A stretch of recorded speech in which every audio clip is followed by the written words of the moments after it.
Hello, जय हिंद। मैं सहायक आचार्य सहदेव सिंह, राजनीति विज्ञान, राजकीय महाविद्यालय इटावा। आज हम पढ़ेंगे हॉब्स और हॉब्स के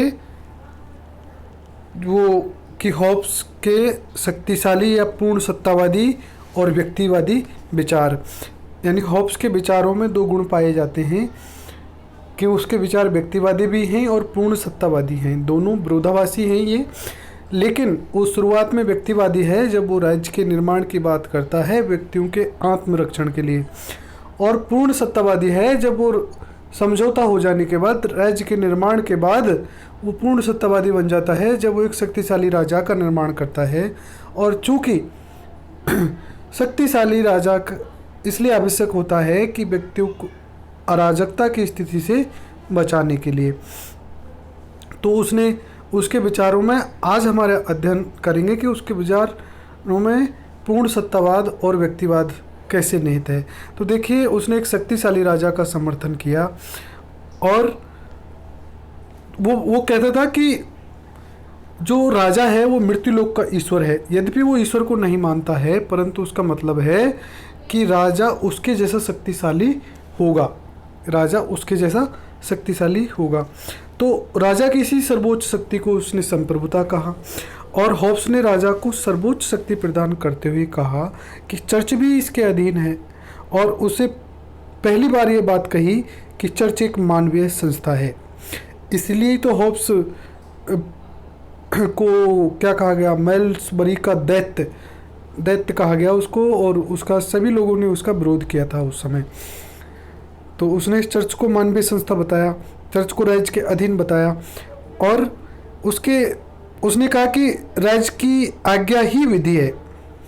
उसने तो पहले तो राज्य की बात की, शक्तिशाली राज्य की बात की, और राज्य है तो विधि है, और उसने कहा कि राज्य की आज्ञा ही विधि है। राजा ने सभी प्रकार की कार्यपालकीय न्यायपालकीय शक्तियाँ निहित हैं। और सेवन ने कहा कि हॉब्स के द्वारा बोंदाओं के संप्रभुता के विचारों को संशोधित कर दिया गया, क्योंकि बोंदाओं ने अपने संप्रभुता सिद्धांत में कुछ सीमाएं लगाई। हॉब्स ने उन सीमाओं को दूर कर दिया।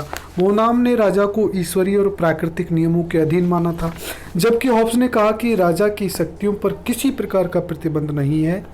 हॉब्स ने कहा कि यदि राजा कमजोर होगा तो अराजकता उत्पन्न हो जाएगी, इसलिए या तो राजा शक्तिशाली होना चाहिए या अराजकता, यानी मतलब तीसरा कोई विकल्प है ही नहीं, या तो शक्तिशाली राजा या अराजकता, और कुछ नहीं। अराजकता का मतलब आप समझते हैं, जहाँ राज्य ना हो, जहाँ सरकार नहीं होगी, जहाँ लॉ नहीं होगा, तो क्या होगा? तो जिसकी लाठी उसकी भैंस होगा, जंगल राज होगा, और क्या होगा? यही अराजकता है। तो इसी स्थिति से बचने के लिए उसने शक्तिशाली राजा की बात कही। अब हमने इन बातों में ये समझने की कोशिश की कि हॉब्स पूर्ण सत्तावादी कैसे हो सकता है, और फिर हॉब्स के व्यक्तिवादी विचार कहाँ हैं। तो देखिए, हॉब्स शुरुआत से एक भौतिकवादी और व्यक्तिवादी विचारक है। जब से उसने ये बात कहना शुरू की है कि व्यक्ति का निर्माण विभिन्न प्रकार के अणुओं से मिलकर होता है, और भौतिक तत्व हमेशा गति करते रहते हैं। उसने कहा कि भौतिक पदार्थों में गति होती है और मानव में भी सती गति होती रहती है, लेकिन यहाँ मानव की गति के लिए उसने मनोविज्ञान का प्रयोग करते हुए इसको इस प्रकार से समझाया कि व्यक्तियों में इच्छाओं के माध्यम से गति होती है।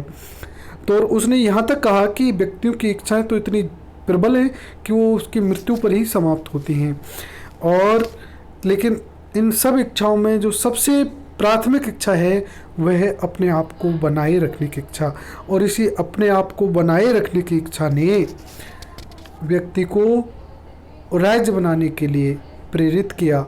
और उसने माना कि व्यक्ति विवेकशील है, वो समझता है कि विनाश ठीक नहीं है, अराजकता ठीक नहीं है, इसलिए उन्होंने समझौता किया। तो इस प्रकार से हॉब्स एक व्यक्तिवादी विचार रखता है, और हॉब्स ने तो यहाँ तक कहा कि व्यक्तियों से मिलकर समाज का निर्माण होता है, इसलिए समाज भी कैसा है? अणुवादी समाज है। तो हॉब्स ने राज्य की उपयोगिता को इस प्रकार से स्पष्ट किया कि राज्य आत्म संरक्षण के लिए आवश्यक है। राज्य के अभाव में व्यक्ति का आत्म संरक्षण खतरे में पड़ जाएगा, इसलिए ये व्यक्तिवादी है। और चूंकि वो एक शक्तिशाली राज्य का समर्थन इसलिए करता है कि वो मानता है कि व्यक्ति का स्वभाव स्वार्थी है और जिसे दंड के भय से ही नियंत्रित किया जा सकता है, जिसके लिए एक शक्तिशाली राज्य की आवश्यकता है, यानी शक्ति को शक्ति से नियंत्रित करने की बात वो कहता है। तो इस प्रकार से हॉब्स के ये दो प्रकार के विचार हैं, इनको हम विस्तार से चर्चा करेंगे। यहाँ से आइए, हॉब्स उसका व्यक्तिवाद बनाम पूर्ण सत्तावाद। तो हम पहले पढ़ेंगे कि वो पूर्ण सत्तावादी कैसे हैं, यानी उनके विचारों में व्यक्तिवाद और पूर्ण सत्तावाद दोनों प्रकार के गुण पाए जाते हैं। तो पहले देखते हैं कि उसको पूर्ण सत्तावादी कैसे है, यानी एक तरह से निरंकुश राजा का समर्थन किया, शक्तिशाली राजा का समर्थन किया। क्यों? पूर्ण सत्तावादी राज्य का वर्णन करते हुए कहा कि राज्य के प्रति व्यक्ति अबाध और निरंतर आज्ञा का पालन करेंगे। भाई क्यों करेंगे? उसने कहा कि राज्य के प्रति व्यक्ति अबाध और निरंतर आज्ञा का पालन करेंगे क्योंकि राज्य की शक्ति उचित है। अब ध्यान से सुने कि उसने सबसे पहले कहा कि व्यक्ति राज्य की आज्ञा का निरंतर और अबाध पालन करेंगे। फिर उसने तर्क दिया क्यों? क्योंकि राज्य की शक्ति उचित है। और उचित क्यों है? तो उसने कहा कि राज्य का निर्माण, उसने लेवियाथन में कहा कि व्यक्तियों ने शांति निर्माण के लिए, किसके लिए? शांति निर्माण के लिए राज्य का निर्माण किया है। व्यक्तियों ने मिलकर शांति के लिए राज्य का निर्माण किया है। शांति निर्माण के लिए एक कृत्रिम राज्य का निर्माण किया है, यानी राज्य एक तरह से साधन है। शुरुआत में उसने व्यक्तियों ने राज्य को बनाया है, यहाँ ये स्पष्ट हो रहा है कि व्यक्तियों ने राज्य का निर्माण किया है, इसलिए व्यक्ति और कृत्रिम है। और राज्य कैसा है? कृत्रिम है। व्यक्ति नागरिक विधि से शासित होते हैं। किससे? जब राज्य बन जाएगा तो विधि आएगी और व्यक्ति किसी से शासित होंगे, नागरिक विधि से शासित होते हैं, जो स्वयं में कृत्रिम है। उनके अनुसार विधि रूपी इस कड़ी को तोड़ना अराजकता को आमंत्रित करना होगा और विधि मनुष्य के मस्तिष्क में रहती है और व्यक्ति तार्किक होने के कारण जानता है कि यदि विधि की अवज्ञा होती है तो उनकी सुरक्षा खतरे में पड़ जाएगी। तो बड़े तार्किक आधार से उसने कहा कि व्यक्तियों को अबाध और निरंतर रूप से राज्य की आज्ञा का पालन करना चाहिए। क्यों करना चाहिए? कि इसकी शक्ति उचित है राज्य की। क्यों? क्योंकि इसका निर्माण व्यक्तियों ने मिलकर किया है। क्यों किया है? शांति निर्माण के लिए किया है। और वो मानता है कि व्यक्ति राज्य बनने के बाद व्यक्ति विधि से शासित होंगे। और ये व्यक्ति विधि क्या है? राज्य भी कृत्रिम है और विधि भी कृत्रिम है। और वो ये मानता है कि व्यक्ति विवेकशील आदमी है, व्यक्ति तार्किक है और वो जानता है कि अगर हमने विधि की आज्ञा की तो हमारी सुरक्षा खतरे में पड़ जाएगी, हमारी जो आत्मरक्षा का अधिकार है वो खतरे में पड़ जाएगा। इसलिए पहला कारण ये है कि वो शक्तिशाली राजा का समर्थन करे। दूसरा हॉब्स के समझौते के द्वारा शक्ति को वैधानिक आधार प्रदान कर दिया गया। हॉब्स ने क्या किया? समझौता किया और समझौते के द्वारा जो शक्ति थी उसको वैधानिक आधार प्रदान किया गया। तो शक्ति को क्या बना दिया गया? वैधानिक या विधि बना दिया, ये मान लिया। ये तो हॉब्स का राज्य पूर्ण निरंकुश एवं शक्तिशाली है। इनके अनुसार समाज के बहुमत ने इस समझौते का निर्माण किया, इसलिए अल्पसंख्यकों को इसका पालन करना चाहिए। अब देखिए समझौते का, उसके शक्तिशाली राज्य का दूसरा तर्क क्या है? दूसरा तर्क क्या है कि उसने समझौते के द्वारा इस निरंकुश शक्ति को वैधानिक आधार प्रदान कर दिया। तो जब हम आगे कहेंगे कि वो व्यक्ति को शक्ति से शासित नहीं, विधि से के अधीन करता है और वो मानता है कि व्यक्ति विवेकशील है और वो विधि का पालन करेंगे क्योंकि वो अराजकता नहीं चाहते, अपनी सुरक्षा को खतरे में डालना नहीं चाहते। तो वो कहता है कि हॉब्स समझौते के द्वारा राज्य की शक्ति को वैधानिक आधार प्रदान कर दिया। हॉब्स का राज्य पूर्ण निरंकुश शक्तिशाली है। इनके अनुसार समाज के बहुमत ने समझौते का निर्माण किया, इसलिए अल्पसंख्यकों को इसका पालन करना चाहिए।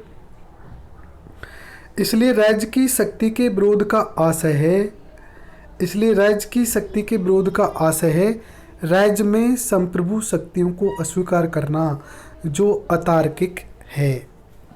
हॉब्स के सिद्धांत में राज्य के विरुद्ध व्यक्तियों को कोई अधिकार प्राप्त नहीं है, इसलिए इसे पूर्ण सत्तावादी विचारक कहा गया है। अब तीसरा तर्क, क्यों है हॉब्स पूर्ण सत्तावादी? क्योंकि इसके समझौते में किसी भी प्रकार के अधिकार व्यक्ति को प्राप्त नहीं है, बल्कि सारे अधिकार राज्य के पास है। अगला हॉब्स ने क्या कहा है?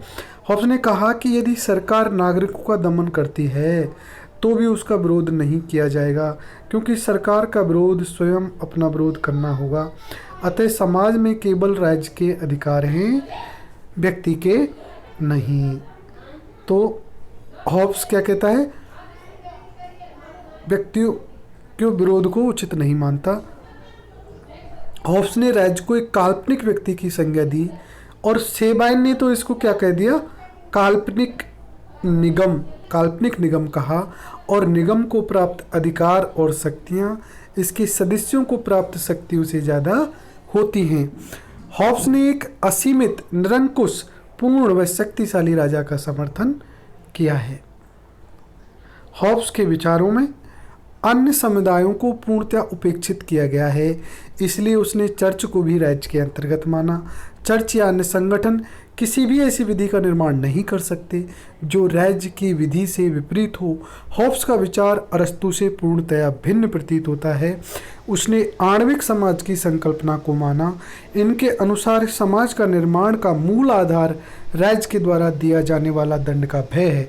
उल्लेखनीय है कि मैकियावेली ने भी राज्य को अत्यंत शक्तिशाली माना। हॉब्स के अनुसार राजा की आज्ञा ही विधि है। इनके अनुसार राज्य द्वारा विधायी, न्यायिक, कार्यपालिका व सैन्य शक्तियों का प्रयोग किया जाएगा। इनके अनुसार विभाजित शक्ति संभव नहीं है। हॉब्स ने राजा की शक्तियों का वर्णन करते हुए कहा कि वह नश्वर ईश्वर है, वह मृत्युलोक का ईश्वर है तथा राजा असीमित, अविभाजित शक्ति का प्रतीक है। तो हमने यहाँ पे पढ़ा कि हॉब्स ने राजा को पूर्ण शक्ति संपन्न बनाया और पूर्ण शक्ति संपन्न बनाते हुए उसने जो तर्क दिए उनका हमने अध्ययन किया। उसने कहा कि राज्य की शक्ति कैसी है? उचित है। और उचित क्यों है? क्योंकि इसका निर्माण शांति निर्माण के लिए व्यक्तियों ने किया है, इसलिए ये उचित है। फिर उसने कहा कि उसने वैधानिक आधार प्रदान कर दिया। किसको वैधानिक आधार प्रदान किया? उसने राज्य की शक्ति को। किसके द्वारा? समझौते के द्वारा। और वैधानिक आधार प्रदान करते हुए उसने कहा कि अल्पसंख्यकों को इसका पालन करना चाहिए और इसके विरोध करने का आशय राज्य में संप्रभु शक्तियों को अस्वीकार करना है, जो कि अतार्किक है। हॉब्स के सिद्धांत में कोई भी अधिकार व्यक्तियों को राज्य के विरुद्ध प्राप्त नहीं होता, इसलिए भी उसको पूर्ण सत्तावादी कहा जाता है। हॉब्स ने कहा कि यदि सरकार दमन करती है तो भी उसका विरोध नहीं किया जाएगा, इसलिए भी उसको क्या कहा गया? पूर्ण सत्तावादी कहा गया। सेबाइन ने इसे काल्पनिक निगम कहा। और निगम क्या होता है कि उसको जो प्राप्त अधिकार और शक्तियाँ होती हैं वो इसके सदस्यों को प्राप्त शक्तियों से ज़्यादा होती हैं। और उसने यहाँ तक चर्च को भी राज्य के अधीन कर दिया। और उसने कहा कि विधि, राजा की आज्ञा ही विधि है और सारे विधायी, न्यायिक और कार्यपालिका शक्तियाँ सभी राजा में निहित हैं। तो ये सारे कारण थे जिनको उन्होंने पूर्ण सत्तावादी माना गया। अब देखते हैं हम उसके व्यक्तिवादी विचार, व्यक्तिवादी सिद्धांत या सहमति का सिद्धांत क्या है। यानी वो व्यक्तिवादी है क्योंकि उसने राज्य की सहमति के सिद्धांत राज्य सहमति से बनाया है। हैकर क्या कहता है? देखिए, हैकर के अनुसार हॉब्स के सरकार का सिद्धांत सहमति के सिद्धांत पर आधारित है। वो सहमति के सिद्धांत पर आधारित है। इसमें व्यक्तियों को विवेकशील माना गया है। इसमें सरकार का संस्थागत आधार प्रस्तुत करते हुए माना कि मानव के आपसी समझौते के परिणाम स्वरूप राज्य की उत्पत्ति हुई है। तो ये सहमति का सिद्धांत है, क्योंकि इसमें व्यक्तियों ने आपस में मिलकर समझौता किया। तो व्यक्तियों ने आपस में मिलकर समझौता किया क्योंकि वो विवेकशील थे, वो अराजकता से बचना चाहते थे। तो इस कारण उन्होंने क्या किया, आपस में समझौता किया। तो ये सहमति का सिद्धांत है। अच्छा, तो इसके अनुसार सभी व्यक्ति समान हैं, और ये विचार भी एक तरह से आमूलकारी विचार प्रतीत होता है, क्योंकि समझौते के परिणाम स्वरूप मनुष्य ने अपनी गतिविधियों पर प्रतिबंध लगाने का प्रयत्न किया। हॉब्स से पूर्व अधिकांश विचारकों की मान्यता थी कि समाज में अल्पसंख्यक भाग का ही प्रभुत्व होता है। अब यहाँ सभी व्यक्ति समान, जब हम हॉब्स के समझौते की प्रकृति को देखते हैं तो उसमें सभी व्यक्ति, हर एक व्यक्ति समझौता करता है हर एक व्यक्ति के साथ। तो एक तरह से सभी व्यक्तियों को यहाँ समान माना गया। तो एक भी आमूलकारी विचार था। इसके अनुसार व्यक्तियों को स्वतंत्रता प्राप्त होती है, परंतु वे एक दूसरे पर अपना प्रभुत्व स्थापित करना चाहते हैं, इसलिए प्राकृतिक अवस्था में वे एक दूसरे के प्रति संघर्षरत थे। अपनी हिंसक मृत्यु का भय समाप्त करने के लिए हॉब्स द्वारा राज्य का निर्माण किया गया। अब देखिए, हॉब्स ने राज्य का निर्माण क्यों किया? अपनी हिंसक मृत्यु का भय समाप्त करने के लिए। इसका मतलब है अपनी रक्षा के लिए, व्यक्ति की रक्षा के लिए। तो यहाँ उसके व्यक्तिवादी विचार दृष्टिगोचर होते हैं। अतः हॉब्स ने राज्य की उत्पत्ति के दैवी सिद्धांत का खंडन कर दिया। उसने व्यक्ति को मूल इकाई मानते हुए समाज व राज्य को कृत्रिम माना। देखो, व्यक्ति को मूल माना, उसके लिए व्यक्ति साध्य है, वो व्यक्ति के लिए समझौता करता है। राज्य और सरकार का निर्माण वो व्यक्ति के लिए करता है, व्यक्ति को बचाने के लिए करता है। तो उसने व्यक्ति को मूल इकाई मानते हुए समाज व राज्य को कृत्रिम माना। इनके अनुसार अराजकता से बचने का एक ही विकल्प है, वह है राजा को असीमित शक्तिशाली राज्य का निर्माण। अतः इसने समझौते के पश्चात शक्ति को शक्ति से नियंत्रित करने का प्रयत्न किया। और हॉब्स के अनुसार समझौते के द्वारा व्यक्तियों ने अपने ऊपर शासन करने के अधिकार का परित्याग किया, समूची शक्ति राजा को सौंप दी, जिससे व्यक्ति के आत्म संरक्षण संभव हो सके। अब यहाँ बार बार आत्म संरक्षण की बात आ रही है, इसलिए सार की बात यह है कि व्यक्ति ने समझौता, जो हॉब्स का विचार वो व्यक्तिवादी इसलिए है कि जो समझौते का मूल आधार है वो व्यक्ति हैं, और व्यक्तियों ने आपसी सहमति से समझौता किया है, इसलिए वो सहमति का सिद्धांत है। और व्यक्तियों ने जो समझौता किया है उसका मूल उद्देश्य है आत्मरक्षण, अपने आप की रक्षा, इसलिए ये व्यक्तिवादी विचार है। तो हॉब्स के अनुसार जहाँ सर्वोच्च शक्ति का अभाव होता है वहाँ विधि का अभाव होता है। अब देखिए, अब विधि की बात आती है। हॉब्स जहाँ सर्वोच्च शक्ति का अभाव होता है वहाँ विधि का अभाव होता है, और विधि के अभाव का मतलब है अराजकता। और इनके अनुसार विधि की आज्ञा का पालन होना चाहिए, शक्ति की आज्ञा का पालन नहीं होना चाहिए। तो ये विधि को महत्वपूर्ण मानते हैं। विधि की आज्ञा का पालन होना चाहिए। पूर्ण शक्तिशाली शासन एवं अराजकता के अतिरिक्त कोई तीसरा उपाय नहीं है। यानी या तो वो व्यक्तिवादी है, क्योंकि और तीसरा कोई विकल्प है नहीं। व्यक्ति को सुरक्षित रखने के लिए, व्यक्ति के आत्म संरक्षण के लिए एक ही विकल्प बचता है कि वो एक शक्तिशाली राजा, शक्तिशाली शासन का निर्माण करे, नहीं तो वो अराजकता की स्थिति पुनः उत्पन्न हो जाएगी। इसलिए वह कहता है कि पूर्ण शक्तिशाली शासन एवं अराजकता के अतिरिक्त कोई तीसरा उपाय नहीं है। सेवाइन का कथन है, उचित ये है कि हॉब्स के विचारों में व्यक्तिवाद क्या है, साध्य है,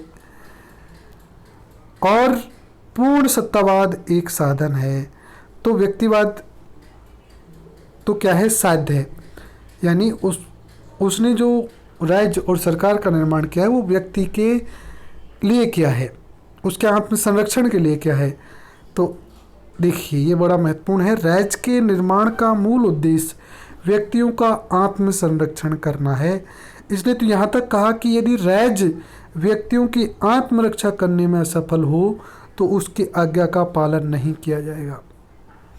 भाई मूल कारण राज्य बनाने का व्यक्तियों की आत्मरक्षा है, और जो राज्य आत्मरक्षा में विफल हो जाएगा उसकी आज्ञा का पालन नहीं किया जाए, ऐसा होब्स ने कहा है। होब्स का राज्य पूर्ण शक्तिशाली है, सर्वाधिकारवादी नहीं है। इनके अनुसार राज्य के द्वारा व्यक्ति के जीवन के प्रत्येक क्षेत्रों में हस्तक्षेप नहीं होगा। राज्य द्वारा निर्मित विधियां अंततः व्यक्तियों के हित में हैं और आंतरिक रूप में राज्य का प्रतिस्पर्धी संगठन नहीं हो सकता। हॉब्स के अनुसार राज्य कृत्रिम और उपयोगी संस्था है। यह एक स्वाभाविक संस्था नहीं है, एक प्राकृतिक संस्था नहीं है। इसलिए हॉब्स ने कहा कि एक शक्तिशाली राज्य अराजकता से बेहतर है, लेकिन राज्य का निर्माण व्यक्तियों के द्वारा किया गया है, इसलिए यह व्यक्तिवादी प्रतीत होता है। इसीलिए सेबाइन ने कहा कि हॉब्स मूलतः व्यक्तिवादी विचारक है, जिसने व्यक्ति के जीवन की रक्षा के लिए शक्तिशाली राज्य का निर्माण किया। इसलिए हॉब्स के विचारों में शक्तिशाली राज्य एक साधन है। शक्तिशाली राज्य साधन है। साध्य क्या है? व्यक्तिवाद है, यानी पहले व्यक्तिवाद। तो सेबाइन की ये बात ज़्यादा स्वीकृत है और हॉब्स ने पहली प्राथमिकता व्यक्ति को दी है। हॉब्स के व्यक्ति के जीवन के लिए राज्य सरकार तो होना ही चाहिए। उसने कहा कि राज्य सरकार ही नहीं बल्कि शक्तिशाली सरकार होनी चाहिए। तो ये बात हॉब्स ने कही। हैकर ने भी कहा कि हॉब्स का मनोविज्ञान व्यक्तिवादी है, जैसे जान है तो जहान है हम कह सकते हैं, यानी उसका व्यक्ति के जीवन की सुरक्षा का विचार, ये जो हॉब्स का मनोविज्ञान है वो कैसा है? व्यक्तिवादी है। लेकिन इसका राजनीतिक विचार पूर्ण सत्तावादी है।